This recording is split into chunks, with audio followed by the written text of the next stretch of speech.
মৎস্য দপ্তরের উদ্যোগে ধর্মনগরের মৎস্য চাষীদের জন্য ট্রেনিং সেন্টারের উদ্বোধন হলো। ধর্মনগর শহরের শিববাড়ি রোড ও পোস্ট অফিস রোডের সংযোগস্থলে রাজ্য সরকারের মৎস্য দপ্তরের উদ্যোগে তৈরি হওয়া নবনির্মিত মৎস্য চাষীদের জন্য ট্রেনিং সেন্টারের শুভ উদ্বোধন হলো। এই ট্রেনিং সেন্টারের শুভ উদ্বোধক হিসাবে ছিলেন রাজ্য বিধানসভার অধ্যক্ষ বিশ্ববন্ধু সেন।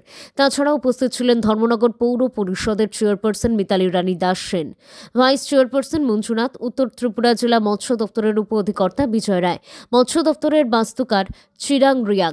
তাছাড়া উপস্থিত ছিলেন মৎস্য দপ্তরের আধিকারিক সহ কর্মীরা।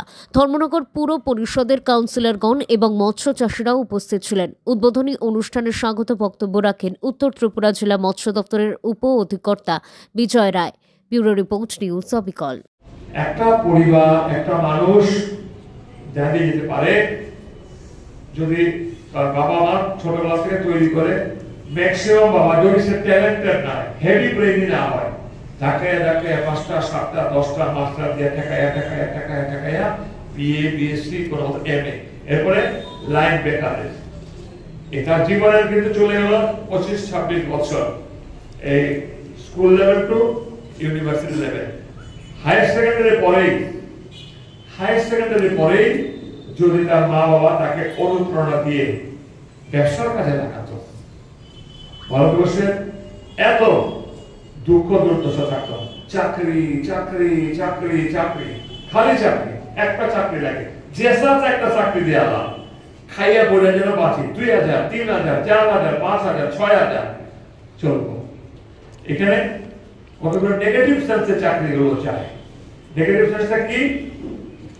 পার্টির লাইনে থাকতে পারি, কি বেকার কাজ করবো, আইমু টাকা দিব, মাইনা পাইনা।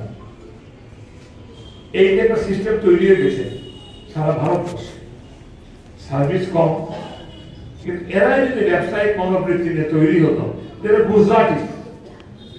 গুজরাটিকে তার সাথে কেউ অনুসন্ধানও করে না, কেউ খোঁজ খবর করে না। গুজরাটি, মারোয়ারি, আচ্ছা এখানকার যে মারোয়ারি ব্যবসায়ী আছে কবে এসছে এখানকার মারোয়ারি ব্যবসায়ী বলতে পারবেন? আমি যখন খুব ছোট তখন তাদেরকে দেখেছি। তার মানে আজকে 50-60-70 বছর আগে এখানে এসছে, বাইরে রাজস্থান ব্যবসা করতে। আমাদের কোনো বাঙালি যাবে না, ব্যবসায়িক মনোবৃত্তি নাই, বেতন পাবো গুছায় কাছে চলো, এটাই আমার নিজের ইচ্ছায় ব্যবসা করবো। এবার আমরা আসি ফিশারি ডিপার্টমেন্টে, একজন মহিলা একজন পুরুষ, সরকার অনেক সুযোগ দিচ্ছে। আমি তো আমরা জানি না যে বায়োফ্লক্স, তুই একটা জায়গায় গেছি, বায়োফ্লক্সের মধ্যে মৎস্য উৎপাদন করা যায়, তার জন্য যে কোনো ক্ষেত্রে তার জন্য ধৈর্য। এবং আজকাল প্রত্যেকটি এই বিভিন্ন ব্যবসার সঙ্গে সঙ্গে ডিপার্টমেন্ট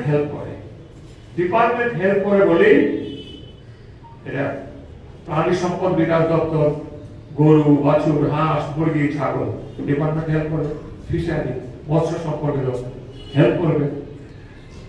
এখানকার আপনারা যারা এসছেন, যদি প্রতি মাসে প্রধানমন্ত্রী মন কি বাত অনুষ্ঠান দেখতেন, অনেক কিছু শিখে যেতেন, অনেক কিছু শিখে যেতেন।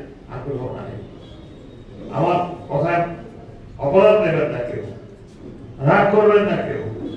যত ছেলে মেয়ে রাস্তায় দেখি ঘুরতে মোবাইল নিয়ে, যত মধ্যবয়স্ক মারা সন্ধ্যাবেলায় সকালবেলায় যে রাস্তায় দাঁড়িয়ে আড্ডা মারে, যত মায়েরা ছেলে নিজেদের ছাত্রছাত্রীদেরকে স্কুলে পৌঁছে দেওয়ার নামে যেভাবে বসে বসে গল্প করে, ওয়েস্ট অফ